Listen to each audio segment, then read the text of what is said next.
ഈ കോവിഡ് വന്നിട്ട് മില്യണേഴ്സും ട്രില്യണേഴ്സും ഒക്കെ കുത്തുപാൾ എടുത്തൊരു കാലാണ് അല്ലേ? ബൈജൂസ് ആപ്പിന്റെ ബാക്കിയുള്ള ശതമാനത്തിന്റെ ആളുകൾ 60% വരുന്ന ഓഹരി ഉടമകളും ബൈജുവിനെ കൂട്ടാത്ത മലയാളിയായ കണ്ണൂരുകാരനായ ബൈജുവിനെയും ഭാര്യയെയും കുടുംബക്കാരെയും ഇവർക്കൊക്കെ ഡയറക്ടർഷിപ്പ് ഉള്ള ആൾക്കാരാണ്. മാത്രമല്ല ബൈജു ആണ് ഇതിന്റെ ഏറ്റവും തലതൊട്ടപ്പനായ സുപ്രീം പവറിലുള്ള ആള് അല്ലെ? ഈ ബൈജൂസ് ആപ്പ് എന്ന് പറയുന്ന ഓൺലൈൻ വിദ്യാഭ്യാസ എഡ്യൂക്കേഷൻ ആപ്പ് അത് എത്ര പെട്ടെന്നാണ് അതിന്റെ വികാസത്തിലേക്ക് പോയിരുന്നത്. ഈ കോവിഡ് കാലത്താണ് അത് തഴച്ചു വളർന്ന് ലോകത്തെ നമ്പർ 1 ബ്രാൻഡായി. മലയാളത്തിൽ നിന്ന് മോഹൻലാൽ അതിന്റെ അംബാസഡർ ആയപ്പോ, ബോളിവുഡിൽ നിന്ന് ഷാറൂഖ് ഖാൻ അതിന്റെ അംബാസഡർ ആയപ്പോ, ലോകത്തെ ഏറ്റവും വലിയ സെലിബ്രിറ്റിയായ മെസ്സി അതിന്റെ സ്പോർട്സ് രംഗത്ത് നിന്നുള്ള അതിന്റെ അംബാസഡറായി. ലയണൽ മെസ്സി വരെ അംബാസഡർ ആയിട്ട് വന്ന ക്രിക്കറ്റ് ഗ്രൗണ്ടുകളിലും ഫുട്ബോൾ ഗ്രൗണ്ടുകളിലൊക്കെ പരസ്യപ്പലകയില് മിന്നി തിളങ്ങി മറിഞ്ഞിരുന്ന ഒരു മലയാളിയുടെ ശ്രദ്ധേയമായ നേതൃപാടവത്തിന്റെ മികവിൽ മുന്നോട്ട് പോയിരുന്ന ബൈജൂസ് ഇപ്പൊ കിടക്കുന്ന അവസ്ഥ എന്താണ്? ഇപ്പോ അതിന്റെ നിർമ്മാതാവിനെ നഖശികാന്തം എതിർക്കാനും ശക്തിയുക്തം പുറത്താക്കാനും നിർമ്മാതാവല്ലാത്ത ബാക്കിയുള്ള ആളുകൾ മുഴുവൻ യോഗം കൂടിയിരിക്കുക. ശരത് പവാർ ഔട്ടായ പോലെ ലോകം അങ്ങനെയാണ്. നിർമ്മിച്ചവന് യാതൊരു സോഴ്സും ഇല്ലാത്ത കാലഘട്ടമാണ്. കാരണം ഇതൊന്നും നിയന്ത്രിക്കേണ്ടത് നമ്മളല്ല. അപ്പൊ പലരും കുത്തുപാളെടുത്ത് നമ്മൾ കണ്ടതാണ്. 2-4 ദിനം കൊണ്ടൊരുത്തനെ തണ്ടിലേറ്റി നടത്തുന്നതും ഭവാനാണ്. മാളിക മുകളേറിയ മന്നന്റെ തോളിൽ മാറാപ്പു ചാർത്തുന്നതും ഭവാൻ. നമ്മൾ ഈ പറയുന്ന ഭവാനോട് നമ്മൾ പറയണതോ ഒരു ദിവസം എത്ര വട്ടം പറയണ നിസ്കാരം കഴിഞ്ഞിട്ട് അംഗീകരിച്ചാണ് കൊടുക്കല്ലേ? നീ തരണം എന്ന് തീരുമാനിച്ചതിനെ വിലങ്ങാൻ ലോകത്ത് ഒരു കരസേനക്കും വ്യോമസേനക്കും നാവികസേനക്കും ഒരു ശക്തിക്കും സാധ്യമല്ല തമ്പുരാനെ. നീ നൽകണ്ട എന്ന് തീരുമാനിച്ചതിനെ പിന്നെ ഞങ്ങളിലേക്ക് കൊണ്ടുവരാനും ഒരു ശക്തി തീരുമാനിച്ചാലും നടക്കൂല റബ്ബേ. അത് അംഗീകരിക്കുകയാണ് നമ്മൾ എല്ലാ നിസ്കാരത്തിന്റെ ശേഷവും. അല്ലാഹുമ്മ അൻതസ്സലാം വമിൻകസ്സലാം വഇലൈക അർജിഉസ്സലാം ഹയ്യനാ റബ്ബനാ ബിസ്സലാം അല്ലേ? നമ്മൾ പറയുന്ന നോക്ക്, റബ്ബിന്റെ മുമ്പിൽ എല്ലാം അംഗീകരിച്ചു കൊടുക്കുക നമ്മൾ. അപ്പോ നമ്മളിവിടെ നമ്മൾക്ക് വിശ്വാസമാണ് പ്രധാനം. അത് കൽബിന്റെ ഉള്ളിൽ നിന്ന് വരുന്നതാണ്. അത് ചുണ്ടിൽ നിന്നല്ല, നാവിൽ നിന്നല്ല, അത് കൽബിന്റെ ഉള്ളിൽ നിന്ന് വരുന്നതാണ്. ആ വിശ്വാസത്തിന്റെ പുറത്ത് ഇന്ന് മഗ്രിബിന്റെ ശേഷം പോലും നമ്മൾ ദുആ ചെയ്തത് എന്താണ്?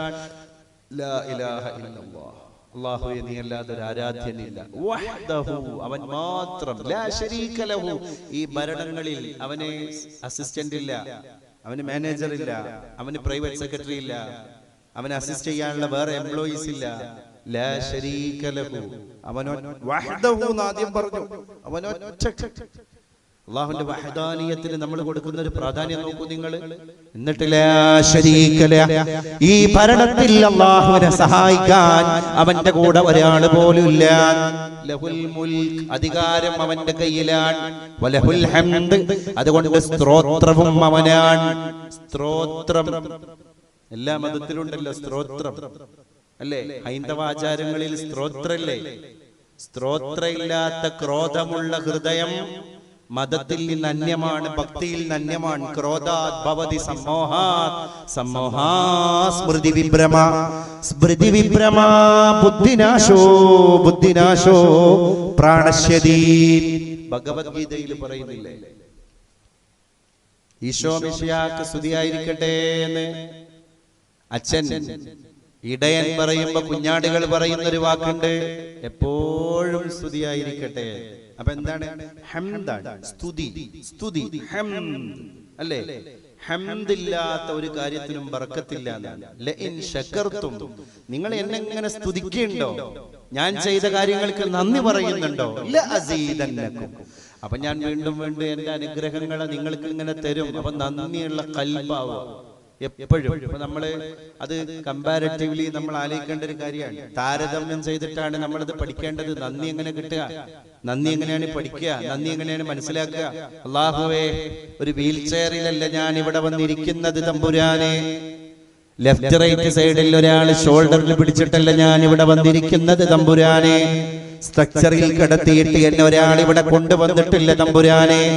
കയ്യിൽ ഒരു ട്രിപ്പ് ഇട്ടിട്ടല്ല ഞാൻ ഇവിടെ ഇരിക്കുന്നത് തമ്പുരാനെ. അല്ലാഹുവേ, നീ തന്ന 2 കാലുകൾ, അല്ലാഹു 2 കാല് തന്നാൽ തന്നെ നമുക്ക് ഇവിടെ വരാൻ കഴിയോ? കാലിന് ഭാരം കൂടി, കാലിന് നീര് കെട്ടി, കാലിന് രക്തയോട്ടം നിന്നു, ബ്ലഡ് സർക്കുലേഷൻ ബ്ലോക്കായി, ഒരടി കാല് നിലത്ത് വെക്കാൻ പറ്റാത്ത സിറ്റുവേഷനായി. നമ്മൾ വരുമോ?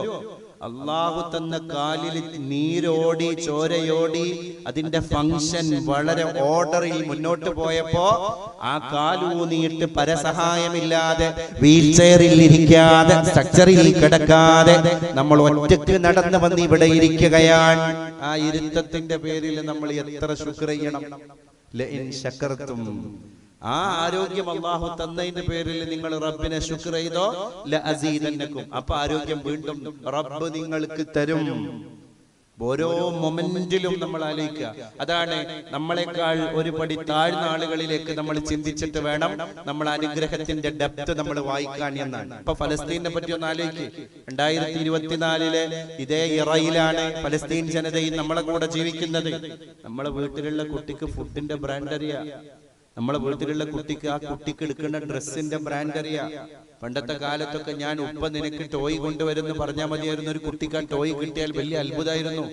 ഇന്ന് കൊണ്ടുപോയ ടോയുടെ ബ്രാൻഡ് കുട്ടി ഉദ്ദേശിച്ചതായിട്ടില്ല എന്ന് പറഞ്ഞാണ്ട് അതേ സാധനം തൊണ്ടി മുതൽ ഉപ്പാന്റെ കയ്യിൽ കൊടുത്തിട്ട് തിരിച്ചയക്കുന്ന മക്കളുടെ യുഗമാണ്. കാരണം എന്റെ കാർട്ടൂണിലെ കഥാപാത്രം ഇതല്ല, ഞാൻ ഉദ്ദേശിച്ച കമ്പനി ഇതല്ല എന്ന് പറയുന്ന മക്കളാണ്. അതുകൊണ്ട് കുട്ടികൾക്ക് ഇന്ന് ഫുഡിന്റെ ബ്രാൻഡ് അറിയാം, ടോയ്സിന്റെ ബ്രാൻഡ് അറിയാം, ഡ്രസ്സിന്റെ ബ്രാൻഡ് അറിയാം. ലോകത്ത് ഇതേ പ്രായമുള്ള നമ്മുടെ കുട്ടികളുടെ അതേ പ്രായമുള്ള അതേ ചൊങ്കും ചൊറുക്കുള്ള അതേ നീരും ചോരയുള്ള വികാരമുള്ള ഇതേ മക്കളാണ് ഫലസ്തീനിന്റെ ഗാസയുടെ വെസ്റ്റ് ബാങ്കിന്റെ ഒക്കെ മണലാരണ്യങ്ങളിൽ ആരുമില്ലാതെ കഴിയുന്നത്. ആ കുട്ടികൾക്ക് ഒരു ഡ്രസ്സിന്റെ ബ്രാൻഡ് അറിയൂല.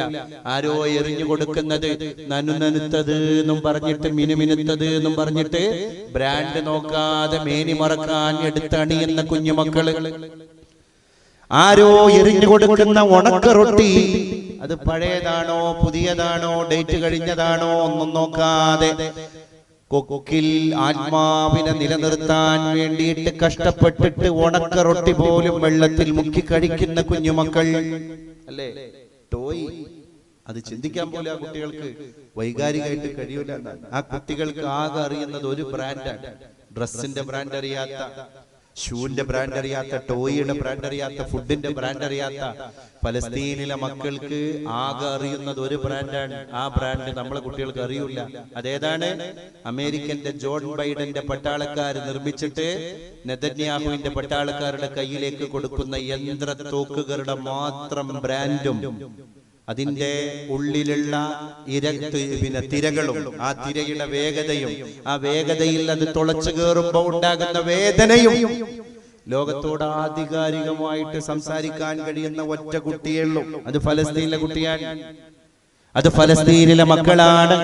അത് നമ്മൾ തിരിച്ചറിയണം. അല്ലാഹു തന്ന നിഅമത്തിന്റെ ആഴമറിയാൻ അല്ലാഹുവിന്റെ റസൂല് നമ്മളോട് പറഞ്ഞത് ഉൻദുറൂ ഇലാ മൻ അസ്ഫല മിൻകും, നിങ്ങളുടെ ഖൽബ് റബ്ബിനെ ഓർക്കാൻ, നിങ്ങളുടെ ഖൽബിന്റെ ഉള്ളിലേക്ക് അല്ലാഹുവിനോടുള്ള ശുക്ർ വിരുന്ന് വരാൻ നിങ്ങൾ നിങ്ങളെക്കാൾ നിലവാരം താഴ്ന്ന ഒരു ജനതയെ പറ്റി ഇങ്ങനെ ആലോചിച്ചു കൊണ്ടേയിരിക്കുക. അപ്പൊ നമ്മളെക്കാൾ നിലവാരം താഴ്ന്ന ഒരു ജനതയെ പറ്റി നമ്മൾ ആലോചിച്ചുകൊണ്ടിരിക്കുമ്പോൾ അല്ലാഹു നമുക്ക് ബോധം തരുന്നതാണ്. അള്ളാഹു നമുക്ക് ബോധം തരുന്നതാണ്. അപ്പോഴാണ് നമ്മൾ പടച്ചോനെ ഞങ്ങൾ നിഅമത്തിലാണ് എന്ന് മനസ്സിലാവുക.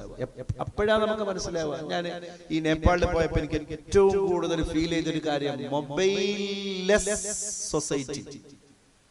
മിക്ക ആളുടെ കയ്യിലും മൊബൈലില്ല. ഓരോ ഗല്ലികളിലൂടെയും പോകുമ്പോ കൗമാരക്കാരായ കുട്ടികളൊക്കെ വട്ടത്തിൽ ഇരുന്നിട്ട് തോൾമത്തോള് കൈയിട്ടിട്ട് വർത്താനം പറയുന്ന 25 കൊല്ലങ്ങൾക്ക് മുമ്പുള്ള ഒരു കേരളത്തിന്റെ പരിപ്രേക്ഷ്യം പറിച്ച് നടപ്പെട്ടതായിട്ട് അവിടെ ഇങ്ങനെ കാണാൻ എന്റെ കണ്ണുകൊണ്ട് ഞാൻ കണ്ട കാഴ്ചയാണ്. എന്തൊരു മനോഹരം അറിയോ. ജനങ്ങൾക്ക് ചിരിക്കാൻ പിശിക്കില്ലാത്ത ഒരു ജനത. കാരണം എന്താണ്? ഈ മൊബൈൽ ഫോണിന്റെ രൂക്ഷമായ അഭിനിവേശം അവരെ തകർത്ത് കളഞ്ഞിട്ടില്ല. ഞാൻ ഈ അടുത്ത് മലയാളത്തിൽ ഒരു മിനിക്കഥ വായിച്ചത് ഓർത്തു പോവാൻ. ഒരു മൊബൈൽ ഫോണ് ഹാങ് ആയി അത് മുഴുവനായിട്ട് അതിന്റെ വർക്കൊക്കെ നിന്നപ്പോ, അതിന്റെ ഫംഗ്ഷനൊക്കെ നിന്നപ്പോ അദ്ദേഹം അതൊരു ഇലക്ട്രീഷ്യൻ, അതിന്റെ ഇത് റിപ്പയർ ചെയ്യുന്ന ഒരാളെ കാണിക്കാൻ വേണ്ടി മൊബൈൽ ടെക്നീഷ്യന്റെ അടുക്കലേക്ക് പോയി. മൊബൈൽ ടെക്നീഷ്യൻ പറഞ്ഞു ഇത് 2 ദിവസം ഇവിടെ വെക്കണം.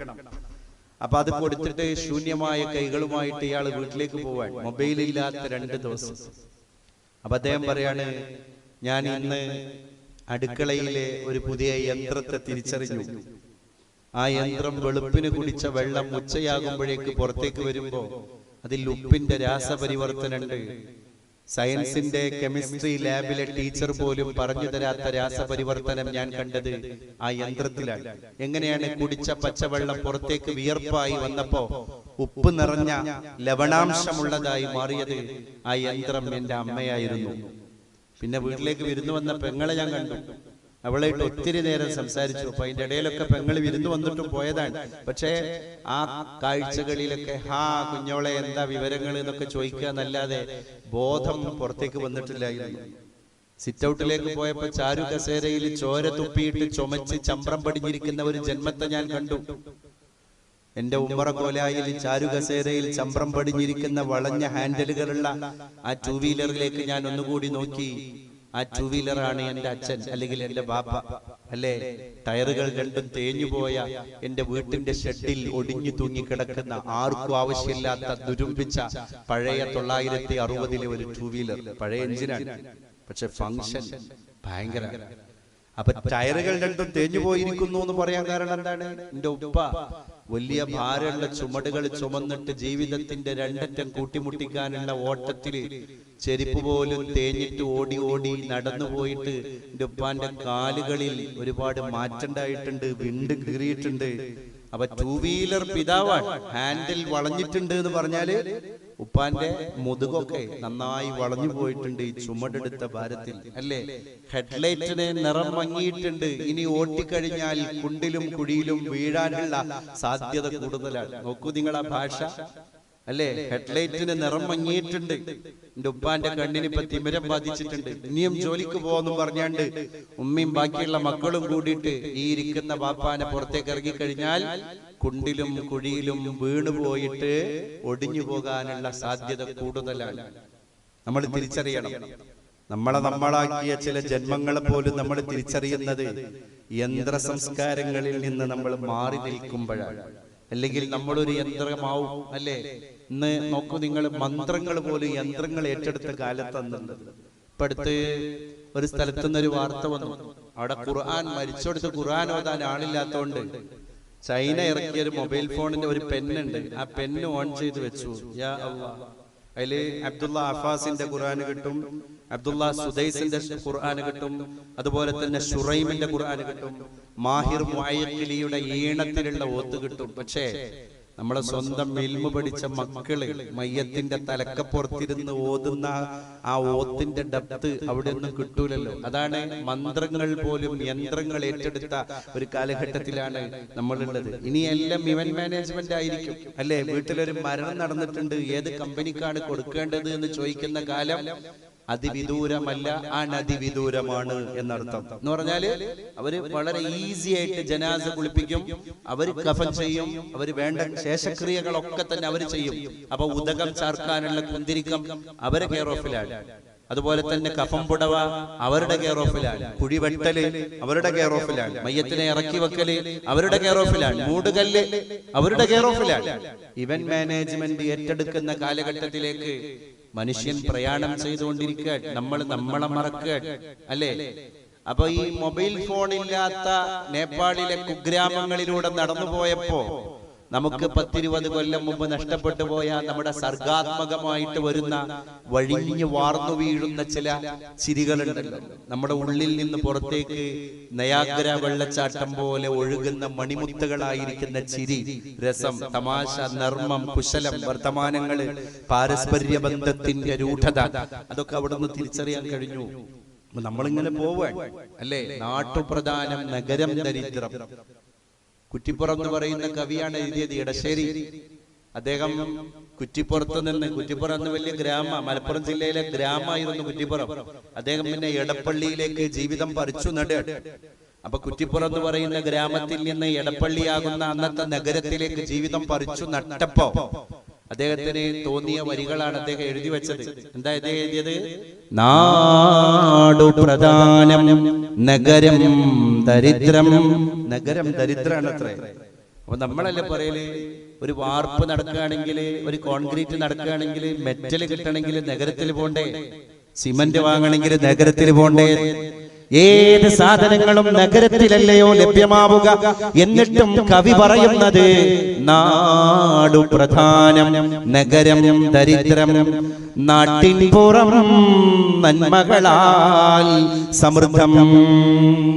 പക്ഷേ ഈ അയൽപ്പക്ക ബന്ധങ്ങൾ, ഈ ചിരി, ഈ വശ്യമനോഹരമായ പാരസ്പര്യ ബന്ധങ്ങൾ, അത് മുഴുവൻ നഗരത്തിൽ നിന്ന് ഗ്രാമത്തിലാണ് കാണാൻ കഴിയുന്നത്. നഗരങ്ങളിൽ അത് അന്യം നിന്ന് പോവുകയാണ്. അതുകൊണ്ട് നാടാണ് പ്രധാനം, നഗരമാണ് ദരിദ്രം. ദാരിദ്ര്യം ഇപ്പോഴും നഗരത്തിലാണ്. കാരണം നമ്മൾ മുഴുവൻ ദാരിദ്ര്യത്തിലാണ്. സ്നേഹത്തിന്റെ ദാരിദ്ര്യം, ഇടപെടലുകളുടെ ദാരിദ്ര്യം, കണ്ടറിയലുകളുടെ ദാരിദ്ര്യം, പരസ്പര സഹകരണങ്ങളുടെ ദാരിദ്ര്യം. ഈ ദാരിദ്ര്യം മനുഷ്യന് വന്നാൽ ഏറ്റവും മനിൽ മുഫ്ലിസ് ആരാണ് നബിയെ? പാപ്പറായ മനുഷ്യൻ എന്ന് ചോദിച്ചില്ലേ? അപ്പൊ സ്വഹാബ പറഞ്ഞു, എന്താണ്? മൻ ലൈസ ഇൻദഹു ദീനാറും വലാ ദിർഹം. നബിയെ, ദീനാറും ദിർഹമും കയ്യിലില്ലാത്തവനല്ലയോ നബിയെ? നിങ്ങൾക്ക് തെറ്റിപ്പോയി സ്വഹാബ. പൂജ്യനായ മനുഷ്യൻ, ഒന്നും കയ്യിലില്ലാത്ത മനുഷ്യൻ ആരാണ്? ആരാണ് ദരിദ്രവാസി? ദരിദ്രവാസിയായ ഏറ്റവും പോവേർട്ടി സ്റ്റേജിലേക്ക് പോയ മനുഷ്യൻ ആരാണ്? പരിശുദ്ധ റസൂലുള്ളാഹി ചോദിച്ചപ്പോൾ സഹാബ പറഞ്ഞ മറുപടി, മൻ ലൈസ ഇൻദഹു ദീനാറും വലാ ദിർഹം. പൈസ മുക്കാലും കയ്യിലില്ലാത്തവനല്ലേ നബിയെ? അല്ലേ? എന്താ നബി തങ്ങൾ പറഞ്ഞത്? അല്ല, പിന്നെ ജനങ്ങളുടെ അടുക്കലുള്ള നന്മകളെ മുഴുവൻ, തന്റെ അടുക്കലുള്ള നന്മകളെ മുഴുവൻ ജനങ്ങൾക്ക് കൊടുക്കേണ്ടി വരുന്നവൻ, ജനങ്ങളുടെ തിന്മകളെ മുഴുവൻ സ്വന്തത്തിലേക്ക് സ്വാംശീകരിക്കേണ്ടി വരുന്നവൻ. എന്താണ്? ഒരുപാട് ആൾക്കാർ ഗീബത്തും നമീമത്തും പറഞ്ഞിട്ട് വാട്സപ്പിലൂടെ ഫേസ്ബുക്കിലൂടെ പറയാൻ. വോയിസ് ക്ലിപ്പുകൾ 90% അന്യായങ്ങൾക്ക് വേണ്ടിയാണ്. മറ്റോനെ കുറ്റം പറയാൻ, അവളെ കുറ്റം പറയാൻ, ആ ഫാമിലിയെ കുറ്റം പറയാൻ, ആ കുടുംബത്തിലുള്ളവരെ കുറ്റം പറയാൻ, നാട്ടിലുള്ളവരെ കുറ്റപ്പെടുത്താൻ, ഒറ്റപ്പെടുത്താൻ.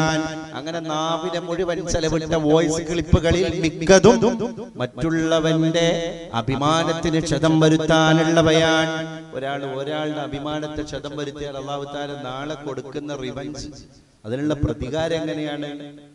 ആർക്കാണ് ഈ ക്ഷത ഏറ്റത്? അവന്റെ കയ്യിലുണ്ടായിരുന്ന തിന്മ മുഴുവൻ അല്ലാഹു പിക്ക് ചെയ്തിട്ട് അവന്റെ കൈക്ക് കൊടുക്കുകയാണ്. ഈ ക്ഷതം വരുത്തിയവന്റെ കയ്യിലുണ്ടായിരുന്ന നന്മ മുഴുവൻ ഫ്രീ ആയിട്ട് ഇവന് കിട്ടുകയാണ്. അപ്പൊ അതുകൊണ്ട് വാട്സപ്പ് യുഗത്തിൽ, ഫേസ്ബുക്ക് യുഗത്തിൽ നമുക്കെതിരെ ആരെങ്കിലും വാളോങ്ങിയാൽ, പ്രിയപ്പെട്ട സത്യവിശ്വാസികളായ നമ്മളൊക്കെ ചെയ്യേണ്ട കാര്യം എന്താണ്? അസ്സുംതു ഖൈർ. മൗനം ഏറ്റവും വലിയ പടവാളാണ്. ആ മൗനം നിങ്ങൾ ക്ഷമാപൂർവം, നിങ്ങൾ മൗനം കാക്ഷിച്ച് ക്ഷമ കൈക്കൊണ്ടാൽ നിങ്ങൾക്ക് ഹസനത്ത് കിട്ടാൻ. ആരാ ഹസനത്ത്? നമ്മളെ കുറ്റം പറഞ്ഞവന്റെ മുഴുവൻ ഹസനത്ത് നമ്മളിലേക്ക് എത്തി. മാത്രല്ല, നമ്മളെ സയ്യിഅത്തൊക്കെ പൊറുക്കപ്പെടാൻ എന്തൊക്കെ പണിയെടുക്കണം? ഒരു റിസ്കുമില്ലാതെ മറ്റൊരുത്തൻ നമ്മളെ കുറ്റം പറഞ്ഞതിന്റെ പേരിൽ നമ്മുടെ സയ്യിഅത്ത്, നമ്മുടെ തിന്മകൾ മുഴുവൻ അയാളുടെ അക്കൗണ്ടിലേക്ക് അല്ലാഹു തആല കൊടുത്തു കഴിഞ്ഞിരിക്കുകയാണ്. ഇയാൾ വലിയ പ്രതീക്ഷയോടുകൂടെ സ്വഹാബ നാളെ സിറാത്ത് പാലം കടക്കാൻ വരുന്നതാണ്. മീസാൻ എന്ന തുലാസിന്റെ അടുക്കലേക്ക് കടന്നു വരുന്നതാണ്. ഇയാൾ ഭയങ്കര പ്രതീക്ഷയിലാണ്. ഞാൻ അതുണ്ടാക്കി, ഞാൻ ഇതുണ്ടാക്കി, ഞാൻ അവിടെ ദാനം കൊടുത്തു, ഞാൻ ഇവിടെ സ്വതക്ക കൊടുത്തു, ഞാൻ അവിടെ ഹജ്ജ് ചെയ്തു, ഞാൻ ഇവിടെ ഖുർആൻ ഖതമ തീർത്തു, ഒരുപാട് ആളുകളെ കൊണ്ടത് തീർപ്പിച്ചു. അങ്ങനെ ഒരുപാട് നന്മ ചെയ്തിട്ടാണ് ഞാൻ വരുന്നത് എന്ന പ്രതീക്ഷയോടുകൂടെ മീസാൻ എന്ന തുലാസിന്റെ അടുക്കലേക്ക് ഇയാൾ കടന്നു വരുമ്പോ ചുറ്റും കൂടുന്ന മലക്കുകൾക്കിടയിൽ വെച്ച് ഇത് നന്മ തിന്മകൾ നടത്തപ്പെടുമ്പോ ഇയാളുടെ നന്മയുടെ അക്കൗണ്ട് ബിഗ് സീറോ ആണ്. ഇയാൾ തന്നെ അത്ഭുത പരതന്ത്രനായിട്ട് ചോദിക്കുകയാണ്, പഠിച്ചോനെ, ഞാൻ അത് ചെയ്ത ആളാണല്ലോ, ഇത് ചെയ്ത ആളാണല്ലോ റബ്ബേ, എന്റെ അക്കൗണ്ടിൽ ഇപ്പൊ കാലിയാണല്ലോ റബ്ബേ, എന്റെ പൈസ ഒക്കെ എവിടെ പോയി, എന്റെ സാധനങ്ങളൊക്കെ എവിടെ പോയി?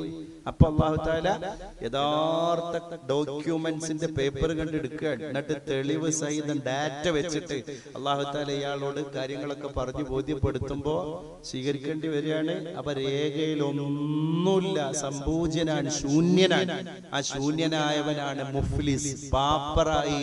അവിടെ പാപ്പറായി എന്നതിന്റെ അർത്ഥം. അവിടെ പാപ്പറായി. അപ്പൊ മൻ ലൈസ ലഹു ദീനാറും വലാ ദിർഹം അല്ല സ്വഹാബ. ഇതാണ് മുഫ്ലിസ്. നമ്മൾ മുഫ്ലിസ് ആകരുത്, നമ്മൾ പാപ്പരായി പോയവനാകരുത്. നമ്മൾ നല്ലോണം ഉണ്ടാക്കുക. മീസാൻ എന്ന തുലാസിന്റെ അടുക്കലേക്ക് എത്തുമ്പോഴേക്ക് ഉണ്ടാക്കേണ്ടതിനെ മുഴുവൻ ഉണ്ടാക്കുക. അള്ളാഹു നമുക്കൊക്കെ തൗഫീഖ് നൽകട്ടെ. ഞാൻ അവസാനിപ്പിക്കാൻ കൂടുതൽ നേരം സുദീർഘമായി നീട്ടിക്കൊണ്ടു പോണില്ല, എനിക്ക് തിരിച്ചു പോകും വേണം പ്രിയപ്പെട്ടവരെ. ഏതായാലും അള്ളാഹു നമ്മുടെ ഈ കൂടൽ ഒരു ശക്തമായ രീതിയിലുള്ള ദീനിന്റെ ഈടും ഉറപ്പും നമ്മുടെ കൽബിലേക്ക് ഊട്ടി ഉറപ്പിക്കുന്ന ഒരു ഒരുമിക്കലായി നമ്മളിൽ നിന്ന് കബൂലാക്കി അനുഗ്രഹിക്കുമാറാകട്ടെ. ബോധങ്ങളൊക്കെ തിരിച്ചു വരണം. ഞാൻ ഈ നേപ്പാളിലെ കാര്യം പറഞ്ഞപ്പോ അതിന്റെ കൂട്ടത്തിൽ തന്നെ എൻ്റെ ഒരു സുഹൃത്ത്, ഖത്തറിലുള്ള ഒരു സുഹൃത്തിന് ഞാൻ അതിന്റെ വീഡിയോ തന്നെ വിട്ടുകൊടുത്തു. ഞാൻ എൻ്റെ മഹല്ലിലെ അവിടുത്തെ ഒരു മദ്രസന്റെ വാർഷിക പരിപാടി കഴിഞ്ഞിട്ട് അടുത്തൊരു മഹല്ലിലേക്ക് അവിടുത്തെ ഗ്രാമനിവാസികളെ വിളിച്ചതിന്റെ പേരിൽ പോയതാണ്. അപ്പൊ കേരളത്തിലെ നിങ്ങളുടെ സിസ്റ്റം ഞങ്ങളുടെ നാട്ടിൽ നടപ്പാക്കണം എന്നൊക്കെ വളരെ ആവേശത്തോടു കൂടി അവിടുത്തെ മുസ്ലിങ്ങൾ പറഞ്ഞ് അവിടുത്തെ കാരണന്മാരൊക്കെ ഒരുമിച്ച് കൂടിയിട്ടുണ്ട്. അപ്പൊ ഞാൻ അവരോട് വെറുതെ പറഞ്ഞു, നിങ്ങളിവിടെ പള്ളിക്കൊക്കെ നിങ്ങൾ എങ്ങനെ പോവര്? അപ്പൊ അവര് പറഞ്ഞു, ഞങ്ങൾക്ക് 5 കിലോമീറ്റർ അപ്പുറത്തേക്ക് പോകണം, ഒരു പള്ളി കണ്ടെത്തണമെങ്കിൽ വലിയ റിസ്ക്, നല്ല ഭക്തിയുള്ള ആൾക്കാർ. അപ്പൊ ഞാൻ ഇൻഷാ അല്ലാഹ് അങ്ങനെയാണെങ്കിൽ പള്ളിക്കുള്ള ഒരാളെ അവിടെ ഒരു ജുമാഅത്ത് പള്ളി ഉണ്ടാക്കി കൊടുക്കാൻ ആകെ 15 ലക്ഷം ഉറുപ്പ്യ ഉണ്ടെങ്കിൽ വിശാലമായ ഒരു കെട്ട എന്ന് പറഞ്ഞാല് 8 സെന്റ് 10 സെന്റിന്റെ അടുത്തുള്ള ഭൂമിയാണ് ഒരു കെട്ട. അങ്ങനെ ഒരു കെട്ട ഉണ്ടെങ്കിൽ ആ 10 സെന്റ് ഭൂമിയിൽ മനോഹരമായ ജുമാഅത്ത് പള്ളി ഉണ്ടാക്കി കൊടുക്കാൻ ആകെ 15 ലക്ഷം രൂപ മതി. ഒന്ന്, അവിടെ സാധനങ്ങൾക്ക് വില കുറവാണ്. രണ്ടാമത്തത്, നമ്മുടെ പള്ളിയുടെ മാതിരി വലിയ സൗകര്യങ്ങളിലൊന്നും വേണ്ട, അവർക്കൊരു വാർപ്പുള്ള അത്യാവശ്യ അടിസ്ഥാന സൗകര്യങ്ങളുള്ള ഒരു പ്രയർ ഹാള് മതി, ഒരു പള്ളി മതി. വളരെ ഉഷാറായിട്ട് അവർ ജമാഅത്ത് ആരാധനാ കർമ്മങ്ങളൊക്കെ വളരെ ഭംഗിയായിട്ട് പ്രൗഢിയായിട്ട് നിർവഹിക്കുന്നു. അപ്പൊ ഒരു ലാൻഡ് കാണാൻ പോയി. അപ്പൊ അവരോട് പറഞ്ഞു, നിങ്ങള് അങ്ങനെയാണെങ്കിൽ ഒരു 10 സെന്റിന്റെ ഭൂമിയെങ്കിലും തരികയാണെങ്കിൽ നമുക്ക് പള്ളിക്കുള്ള ആൾക്ക് വേണ്ടി ശ്രമം നടത്തി നോക്കാന്ന് പറഞ്ഞപ്പോ ആദ്യം മൗലവി അബ്ദുൽ വക്കീൽ സാഹിബ് എന്ന് പറയുന്ന അവിടുത്തെ ഒരു കാരണവര് വന്നിട്ട് പറഞ്ഞു, എന്റെ ഭൂമി തരാൻ ഞാൻ തയ്യാറാണ്. ആ 10 സെന്റ് പോരെങ്കിൽ ഇതിന്റെ ബാത്റൂം, അതിന്റെ മറ്റുള്ള കോമൺ അമ്യൂണിറ്റീസ്, അതിലേക്ക് 5 സെന്റ് ഭൂമി കൂടി തൊട്ടപ്പുറത്ത് തന്നെ ഉണ്ട്, അത് തരാൻ ഞാൻ തയ്യാറാണ്. ഇദ്ദേഹം ഇത് പറഞ്ഞു കഴിഞ്ഞപ്പോഴേക്കും ഒരു ചോപ്പ് കോട്ടിട്ട ഒരു മനുഷ്യൻ വേഗമായിട്ട് വന്നിട്ട് പറഞ്ഞു, ഉസ്താദ് അത് പാടില്ല, നിങ്ങൾ അദ്ദേഹത്തിന് സാങ്ഷൻ കൊടുക്കാൻ പാടില്ല. കാരണം ഞാൻ എൻ്റെ മക്കളോട് വരെ പറഞ്ഞ് നിയത്താക്കിയതാണ്, ഈ റോഡിന്റെ തൊട്ടപ്പുറത്തുള്ള എൻ്റെ ഭൂമി ഇത്രയല്ല ഇതിനേക്കാൾ കൂടുതലുണ്ട്, അത് ഞാൻ നിയത്താക്കിയതാണ്. പിന്നെ അവർ തമ്മിൽ തർക്കം, എന്ത് ഞാൻ കൊടുക്കണം എന്തേ? അള്ളാഹുവിന്റെ ദീനും ഖുർആനൊക്കെ പഠിച്ചിട്ട് മരണശേഷം നമുക്ക് ആസ്വദിക്കാനുള്ളത് അതാണ് എന്നുള്ള ബോധ്യത്തിന്റെ പുറത്തുണ്ടായ ഒരു തർക്കമാണ്. ഉറുദു ഭാഷയിലുള്ള ഈ മനോഹരമായ തർക്കം ഞാൻ വീഡിയോയിലെടുത്തു. കാരണം അത് മലയാളിക്ക് ആശ്ചര്യമാണ്, നമുക്കിന്നത് ആശ്ചര്യമാണ്. കാരണം ഇന്നത്തെ കാലം അങ്ങനെയാണ്, ദശം കിട്ടുമ്പോ അത് ശതമാകണം, ശതമാകുമ്പോ അത് സഹസ്രമാകണം. അതിനുള്ള പണി എന്തൊക്കെ എടുക്കേണ്ടത് എന്നുള്ളത് നോക്കുന്ന പുതിയ വ്യാപാരങ്ങളുടെ ചുറ്റുപാടുകൾക്കിടയിൽ, തിരക്ക് പിടിച്ച നമ്മുടെ ജീവിതങ്ങൾക്കിടയിൽ വാട്സപ്പിലും ഫേസ്ബുക്കിലും മറ്റുള്ള സാമ്രാജ്യങ്ങളിലും വളർന്നു വരുന്ന നമ്മുടെ പുതിയ കുടുംബ സമ്പ്രദായ ഘടനകള്, നമ്മുടെ കൗമാരങ്ങളൊക്കെ തന്നെ ഇത് കാണണം, അതിൽ അത്ഭുതപ്പെടണം. അങ്ങനെയുള്ള ഒരു ബോധമണ്ഡലങ്ങളിലൂടെയാണ് അവരൊക്കെ സഞ്ചരിച്ചുകൊണ്ടിരിക്കുന്നത്. അല്ലാഹുമ്മ അഇസ്സൽ ഇസ്ലാമ വൽ മുസ്ലിമീൻ. അതുകൊണ്ട് പടച്ച റബ്ബിനോട് നമുക്ക് നന്നായി ദ്വാരക്കാം. നാളെയുടെ രാത്രി ഇൻഷാ അല്ലാഹ് വളരെ പ്രൗഢമായ ശബേ ബറാത്താണ്. എല്ലാവരും നല്ല രീതിയിൽ ദുആയിൽ ഉൾപ്പെടുത്തുക. മാത്രമല്ല, നമ്മളിൽ നിന്ന് വിട പറഞ്ഞു പോയവരെ നമ്മൾ പ്രത്യേകിച്ചും പരിഗണിക്കുക. അവരൊക്കെ ദാഹ പരവശരായിട്ട് നമ്മുടെ ആമീനിന് വേണ്ടിയിട്ട് കാത്തിരിക്കുകയായിരിക്കും. അപ്പൊ നമ്മുടെ ആമീനിന് വിലയുണ്ട്. എന്നാലാണ് നമ്മൾ മരിച്ചുപോയാൽ നമുക്ക് വേണ്ടി അടുത്ത തലമുറ ഇങ്ങനെയുള്ള മജ്ലിസുകളിൽ വന്നിരുന്ന് ദുആ ചെയ്യുകയുള്ളൂ.